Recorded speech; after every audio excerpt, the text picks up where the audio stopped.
Днес се провеждат дните на обучение на Европа на суверенните нации и сме се събрали тук на тази конференция, като нашата тема е миграция. Защо тази тема е важна за нас като парламентарна група Европа на суверенните нации? Неконтролираната и в голяма степен нелегална масова миграция в Европа поставя неминуемо въпроса за защита на нашите граници. Защото това е основната характеристика на една суверенна държава. И в този смисъл, в европейски мащаб, това е този елемент на национална автономност, сами да решаваме за количеството, за качеството на миграцията към нашите държави, е основен стълб в програмата на Европа на суверенните нации. Новия пакт за миграция и убежище на Европейския съюз, който беше споменат в интродукцията, прият през 2024 година, предизвика значителни критики от различни страни. Някои държави, като Унгария, като Полша, изразиха несъгласие на държавно ниво с наложените задължения за приемане на мигранти. Унгарският премиер Виктор Орбан заяви, че на сигурните граници вече не съществуват и Унгария никога няма да се поддаде на масовата миграционна лудост.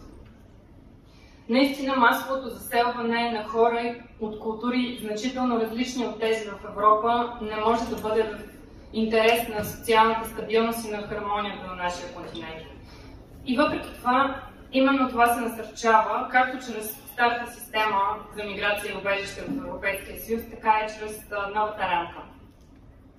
Съществуват ясно определени принципи, които регламентират кой има право на статут на бежанец и на международна закрила. Лицата, които влизат в дадена държава от сигурна транзитна страна, по дефиниция не отговарят на условията за предоставяне на убежище. Това важи още повече за хората, които са влезли нелегално, или да използвам и по-мекия израз, който се налага от евробюрокрацията, нерегулирано. Самият термин нерегулирано влизане е съвременна интерпретация на нелегална миграция, но е подвеждащ и манипулативен термин. Европейската бюрокрация предпочита да използва терминологични ефемизми, като например нерегулярна миграция, вместо да се назове явлението открито, директно и ясно. В България тази манипулативна терминология все още не се подлага на критика, но в Западна Европа хората, обществата са силно поляризирани и чувствителни към тази терминология и това се превръща в нещо повече от дискусия, превръща се в една своеобразна политическа война на термините. Примерите от Германия ясно демонстрират до каква степен подобен език може да доведе до обществено напрежение. Дълги години в Западна Европа не се спазва основния принцип, а то е ясното разграничение кой има право на убежище и кой не. Кандидатите за бежански статут пристигат и искат убежище, но ако не отговарят на условията за получаване на бежански статут, те разчитат на това, че няма да бъдат върнати. Тази ситуация стана през последните години наистина широко разпространена в Западна Европа. А решението на Ангела Меркел да допусне милиони мигранти в Германия окончателно обезсили правилата, които регламентират миграцията. На европейско ниво системата Дъблин 3, създадена да регулира този процес, отдавна е неприложима, защото страни, които трябва да приемат обратно мигранти, по силата на първоначалната им регистрация на влизане в Европейския съюз, на практика отказват да го направят. И тази криза в прилагането на закона бе придружена от въвеждането на термини, които целят да омекотят отказа от спазване на правилата, на които всички европейски държави членки са се съгласили. Един от тези термини е мораториум, т.е. временно спиране на задълженията за прилагане на действащите регулации. Друг термин е суспендиране, което на практика означава преустановяване на задълженията по Дъблин 3. Един аспект е свързан с примера на Италия. Италия е страна, която наложи мораториум на обратен прием на легални мигранти в края на 2022 година. Тя беше подложена на изключителен миграционен натиск и реши временно да спре приемането обратно на мигранти от други държави. И на практика не спазването на Дъблин 3 от страна на Италия и на други държави съществува много преди този пример.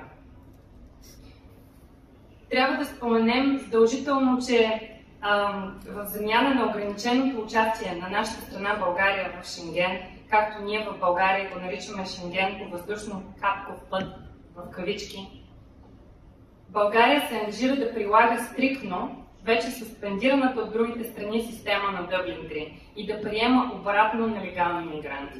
Или, както кабинетът на Денков ППДБ политически коректно формулира, да се премине от нерегулирано към регулирано връщане в България. Новата система за миграция и убежище в Европейския съюз обаче не води до съществени проблеми, защото за някои държави дори се влошава ситуацията. Вместо да решаваме проблемите с масовата миграция към Европа, това се прехвърля от една държава на друга. Сега отговорността трябва да се разпределя между всички държави членки с задължителен механизъм за споделяне на тази отговорност. Държавите, които не желаят да приемат мигранти, трябва да заплатят компенсация от 20 000 евро на човек. Но за страни, където издръжката на мигранта е по-висока, това може да е изгодно, но за други като България със сигурност не е. В България обаче ние не сме отговорни за миграционните потоци и няма защо да бъдем солидарни на този принцип. Политиките на центристко-левите елити в Германия, например, които предлагат щедри социални придобивки, привличат мигранти, които преминават през периферните страни на Европейския съюз, да достигнат до Германия. А новата система с така наречените солидарни плащания на практика представлява огромен натиск от страна на страни от Западна Европа върху Източна и Южна Европа.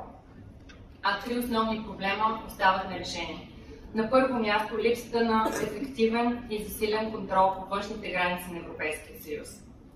На второ място продължаващото привличане на мигранти от естаблишмента в Западна Европа чрез щедра социална политика. И на трето място дейността на неправителствени организации, финансирани от правителства, които съвместно с трафиканти транспортират мигрантите от Средиземно море към Европа.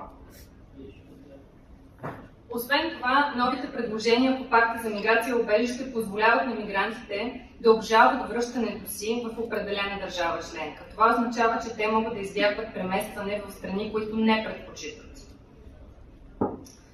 Това показва нежеланието на определени кръгове в Европейския съюз да решат миграционната криза, както и предложението само Европейската комисия да има правомощие да определя кога е настъпила кризисна ситуация. Това да не се определя от Съветът на Европейския съюз, който е съставен от правителствата на държавите членки, от Европейската комисия. Конкретно какво означава това? При масов приток на мигранти към дадена граница, засегната държава трябва да изчака решението на комисията, което автоматично забавя необходими действия на национално ниво.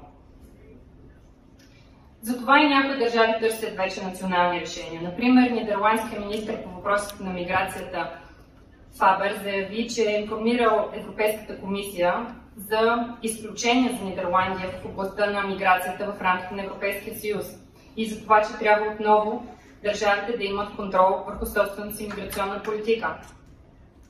Би следвало всички държави членки да подкрепят Нидерландия в това си искане и така наречения пакт за миграция и убежище да бъде отменен и заменен от национални политики и междудържавни сътрудничества.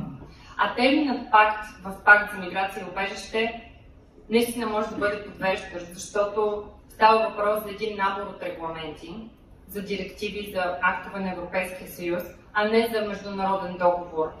По подобен начин законът за климата не е закон в традиционния смисъл, тъй като Европейския съюз не е държава и Европейският парламент не приема закони, а регламенти и директиви. Тези термини могат да създадат впечатление за държавна структура, което не отразява сегашната реалност на Европейския съюз като съюз на суверенни държави. Това се вижда и в годишната реч на председателя на Европейската комисия, която се нарича "За състоянието на Съюза", по аналогия с речта на президента на САЩ, която също се нарича "За състоянието на Съюза". Такива символични жестове са опит за създаване, за усещане за държавност в рамките на Европейския съюз, но това не съответства на неговата същност днес. Важно е да кажем, че ние правим разлика между Европейски съюз и Европа. За нас Европа е невероятно разнообразие от култури и народи на много малко пространство. И сериозната европейска политика за нас означава, че винаги балансираме между това разнообразие от една страна и централата в Брюксел от друга страна. Какво могат да правят народите сами и какво трябва да прави Брюксел? Нека да погледнем внимателно. И ние смятаме, че сега е време да върнем компетенциите обратно на националните държави, на гражданите, защото това е прозрачно, това е по-демократично. И нашето послание е положително. Даваме на хората да решават там, където живеят, в националните си държави, в регионалните си общности, а на външните си граници ние защитаваме нашите външни граници. Защото това е основната характеристика на една суверенна държава. И в този смисъл, в европейски мащаб, това е и Европа на суверенните нации.